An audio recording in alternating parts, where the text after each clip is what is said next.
Welcome to channel 5. ప్రజా ఉద్యమాన్ని ఈరోజు వైఎస్ఆర్ కాంగ్రెస్ పార్టీ ప్రజాపక్షాన పోరాటం చేస్తూ ఉంటే కోర్టు ప్రైవేటీకరణ వ్యతిరేకంగా కార్యక్రమాలు నిర్వహిస్తూ ఉంటే 15,000 రూపాయలకి ప్రైవేట్ వ్యక్తులకు 50 సంవత్సరాల నిలిచేందుకు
అరే ఏం చెప్తారండి మీరు?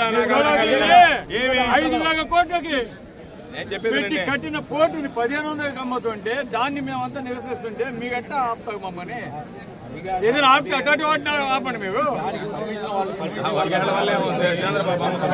చూడండి ఏం చేస్తావో అదిగా నీవు టిప్పర్ అడ్డం పెట్టావంటే దాని వెనక ఏం జరుగుతుందో వాస్తవం అంతేగా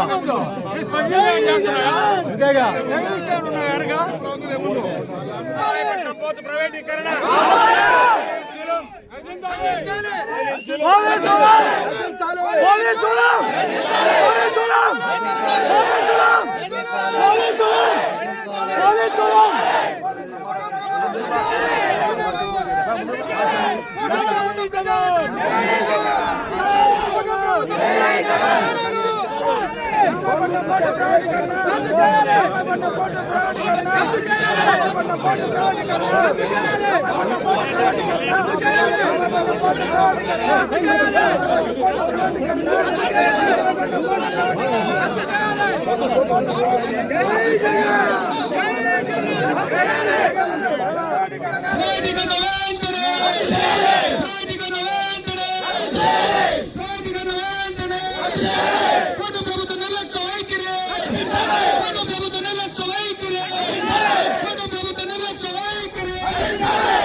పోలీసులకు సంబంధించి ఇప్పుడు మనం చూసాం కదండి.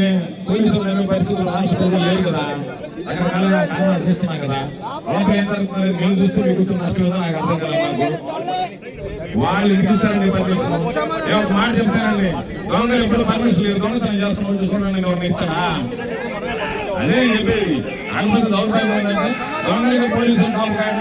అది వాళ్ళు దొంగతనం చేస్తారు, లోపల కూర్చున్నారు. చూస్తామంటే ఇది ప్రజల హక్కు కదా. అది ఏమన్నా పోటీ ఉన్నా ఎవరినైంది, అది ఎవరినైంది కాదు, మన అయింది కాదు, చంద్రబాబు అయింది కాదు, ప్రజల హక్కు. దానికి సంబంధించినటువంటి దాంట్లో చూద్దాం ఉంటే పాప మత్స్యకారులయ్యా మా భూములు పోయినాయి, మా భూములకు సంబంధించినటువంటి సమస్య ఏంటంటే ఇప్పుడు గోడ కట్టిస్తూ పోలీసులు పెడుతున్నాం పైపత్రి. వాళ్ళకి ఇప్పుడు కమల్ మండలం చెప్తున్నప్పుడు మీరు లేకపోతే ఇప్పుడు వస్తుంది 1 కృష్ణుడు 2 కృష్ణుడు 3 కృష్ణుడు రంగప్రవేశం చేస్తూ ఉండే. మళ్ళీ మీరు రంగప్రవేశం చేస్తే మాకు రూల్స్ లేవు, మాకు అది లేదు ఇది లేదు మీరు మాట్లాడుతుంది. విషయం చూసేమో మామూలుగా ప్రతిసారి వస్తున్నారంటే డీఎస్పీ గారు ప్రత్యక్ష అవుతారు. ఈరోజు తోడుకొని చెప్పి డీఎస్పీ గారు కూడా తెచ్చుకున్నారు. ఈరోజు నేను ఒక్కనే కాదు, అందరూ ఉంటే బలంగా ఉంటుందని చెప్పి తెచ్చుకున్నట్టుంది.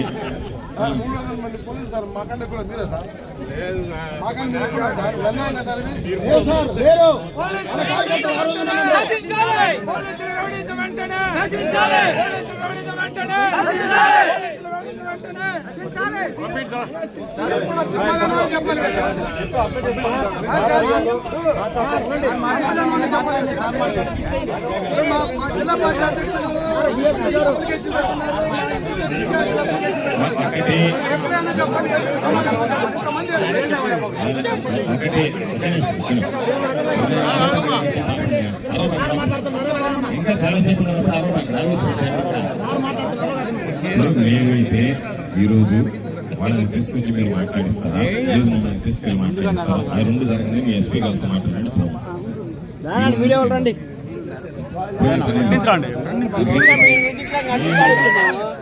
అందుకని మీరు పోయి అధికారులతో మాట్లాడండి.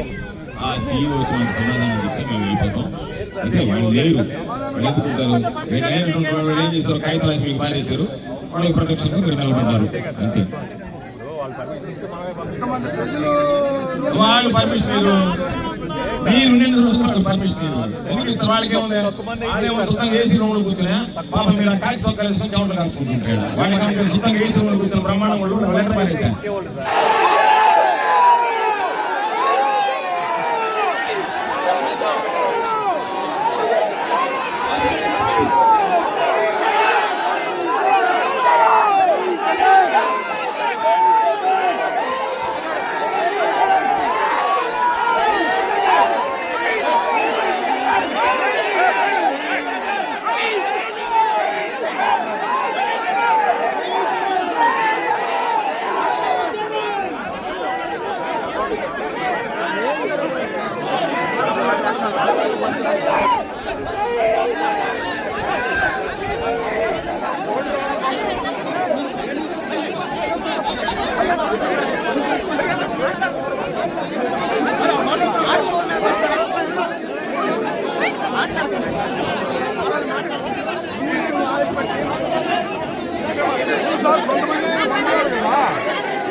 కూటమి ప్రభుత్వం అధికారంలోకి వచ్చిన తర్వాత చంద్రబాబు నాయుడు అనేటువంటి వ్యక్తి ప్రజలకు ఇచ్చినటువంటి హామీలను విస్మరిస్తూ వాటిని ఏమాత్రం నిలబెట్టుకోకుండా, ఇచ్చినటువంటి వాటిని అమలు చేయకుండా తొంగలో తొక్కి ఈరోజు ప్రజలకు సంబంధించినటువంటి ఆస్తులను ఒక్కొక్కటిగా అమ్ముకునేటువంటి పరిస్థితికి రావడం జరిగింది.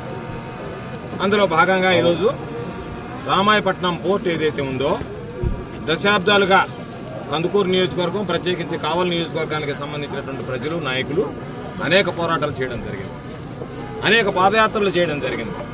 ఏ ప్రభుత్వం దాని గురించి పట్టించుకున్నటువంటి పాపం పోలేదు.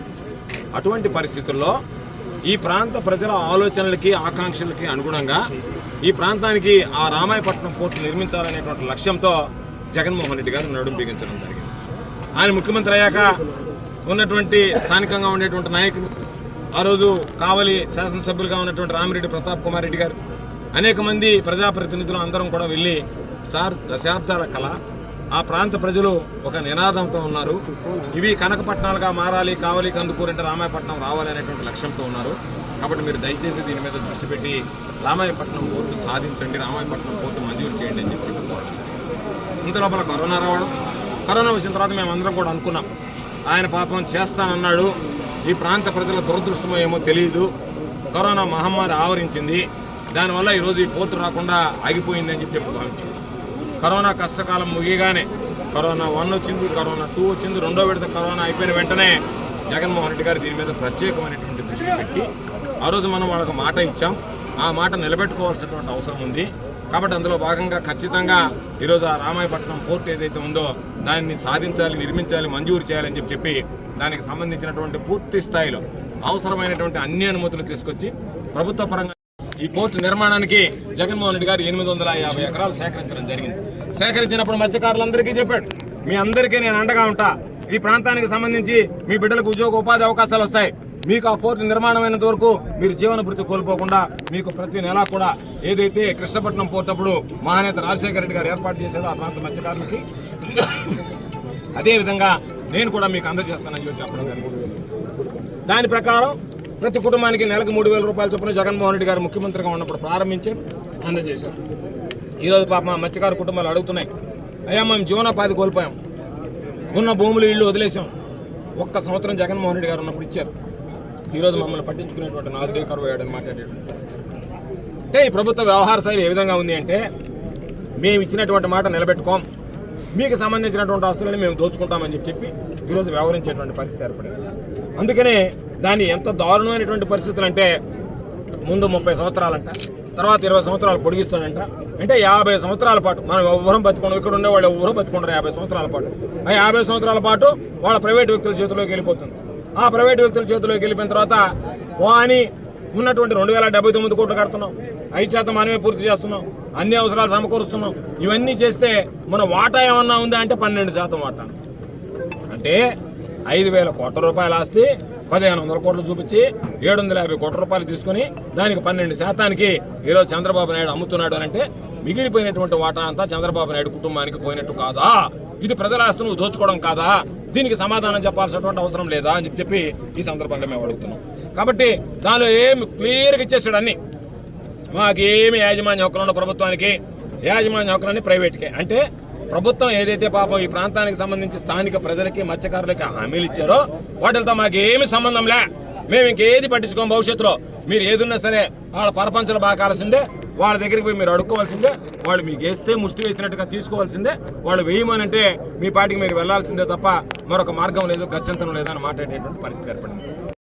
జగన్మోహన్ రెడ్డి గారి ఆదేశాల మేరకు దీని మీద మనం పోరాటం చేయాలని చెప్పిన వెంటనే మేము మా జిల్లా అధ్యక్షుడు గోవర్ధన్ రెడ్డి గారికి విన్నవించాము. తప్పకుండా ఈ రామాయపట్నం పోర్టు మన జిల్లాకే కాదు, ముఖ్యంగా మా కావలి నియోజకవర్గం, కందుకూరు నియోజకవర్గానికి అభివృద్ధికి తన మంచి ప్రాజెక్టు.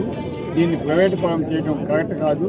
తప్పకుండా మనం అంతా కూడా కలిసి కట్టుగా దీని మీద పోరాటం చేయాలంటే గోవర్ధన్ అన్న ముందుండి ఈరోజు ఈ ఉద్యమాన్ని తీసుకురావడం నిజంగా చాలా సంతోషం. తప్పకుండా మేమంతా కూడా ఈ మత్స్యకారుల కోసం అయితేనేమి, భూమికి ఇచ్చిన రైతాంగం కోసమైతేనేమి, వాళ్ళ భవిష్యత్తు కోసమైతేనేమి ఎప్పుడు కూడా ఈ పోరాటాన్ని కంటిన్యూ చేస్తాం. వాళ్ళ హక్కుని సాధించేదాకా తప్పకుండా వాళ్ళకి అండగా ఉంటాం. ఈ ప్రైవేటీకరణని తప్పకుండా వ్యతిరేకిస్తాం.